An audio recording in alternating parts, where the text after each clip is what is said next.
प्रभात चंद्र द्विवेदी, पूर्व अध्यक्ष अधिवक्ता संघ मनगांव, तहसील में हो रही अनियमितता के बारे में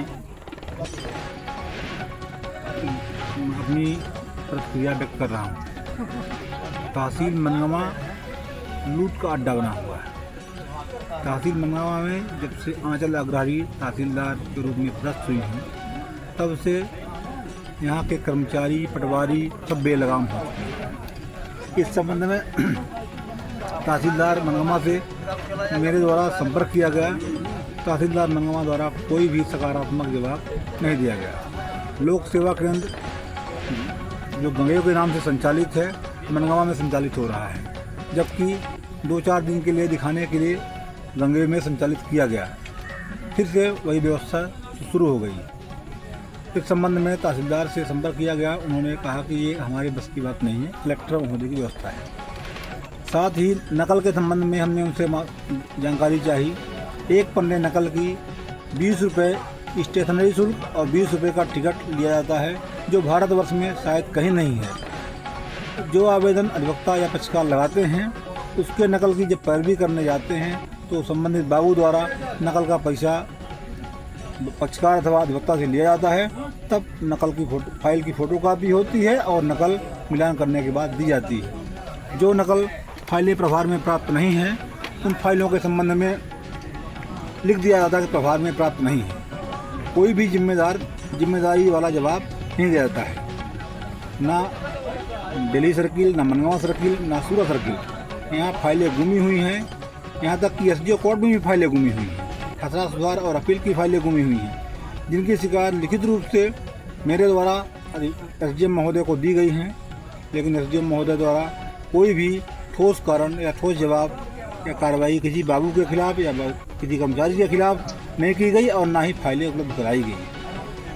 तहसील में तो यहाँ तक व्यवस्था की जो फाइलें मैंने वायसाना या रजिस्ट्री की आती हैं, उनमें पटवारी अथवा दलाल जो ले आते हैं, उनमें बिना कोई कार्यवाही के तुरंत ऑर्डर कर दिया जाता है और उनकी इत्तला हो जाती है। लेकिन जिनमें अधिवक्ता लाते हैं, उनकी फाइलों में ना तो आदेश होता है और ना ही इत्तला भी होती है।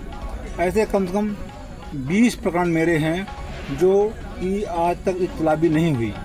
हल्का पटवारी गढ़ हो, चाहे हल्का पटवारी सेमरी कांटी जो पूर्व में पदस्थ थे यहाँ पर दिलीप पटेल जी, इन लोगों ने एसडीओ के आदेश के बावजूद भी खसरे में इत्तला आज तक नहीं की।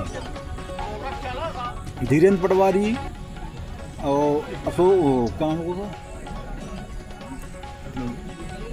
संजय कोल और सौरभ ठकुरिया, ये तो 3 लोग ऐसे नए लड़के हैं जो फर्जी मुकदमा में, जाति मुकदमा में फंसाने की धमकी देते हैं और काम भी नहीं करते हैं। पक्षकारों से कहते हैं कि अधिवक्ता से संपर्क क्यों कर रहे हैं। ये अव्यवस्था का आलम है। इस तरह से किसान और पक्षकारों के साथ घोर अन्याय तहसील मनगांव में हो रहा है। उसके संरक्षक मेरी तहसीलदार माननीय आंचल अग्रहारी जी हैं। वो उनके नाक के नीचे या उनके आँख के सामने ये सब भ्रष्टाचार हो रहा है और कोई भी सुनवाई नहीं हो रही है। इस संबंध में एसडीएम महोदय भी मुँह दस्तक बने हुए हैं। वो आते हैं तो अपने चैम्बर में बैठ करके और गेट बंद करा देते हैं। चैम्बर कोर्ट में बैठेंगे 2-3 घंटे तो 2 घंटे तक और 10 फाइलें सुनते हैं। उसके बाद कोई भी फाइल नहीं सुनते हैं।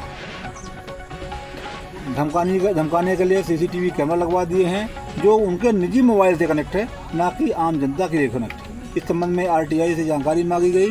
उन्होंने कहा कि मैंने निजी वैसे लगवाया है, जबकि किसी भी शासकीय बिल्डिंग में कोई भी निर्माण या कोई भी कार्य बिना कलेक्टर के या बिना शासन के अनुमति नहीं किया सकता है। एसडीएम महोदय द्वारा अपने निजी व्यय से कैमरा लगवा करके कार्य अच्छा किया गया, लेकिन यदि उसको आम जनता के लिए लगवा दिया, उसमें टीवी या अन्य उपकरण लगवा दिए जाएँ, इससे आम जनता प्रकरणों की लिस्ट देखे कि हमारा प्रकरण किस नंबर में है और किस ढंग से सुनवाई चल रही है, लाइव प्रकरण हो। तो मेरा कलेक्टर से या समाचार के माध्यम से या अन्य मध्य प्रदेश शासन से ये अपेक्षा है कि इस प्रकार से किसानों के साथ हो रही लूट या शोषण को रोका जाए और तहसील में को एक आदर्श तहसील बनाया जाए।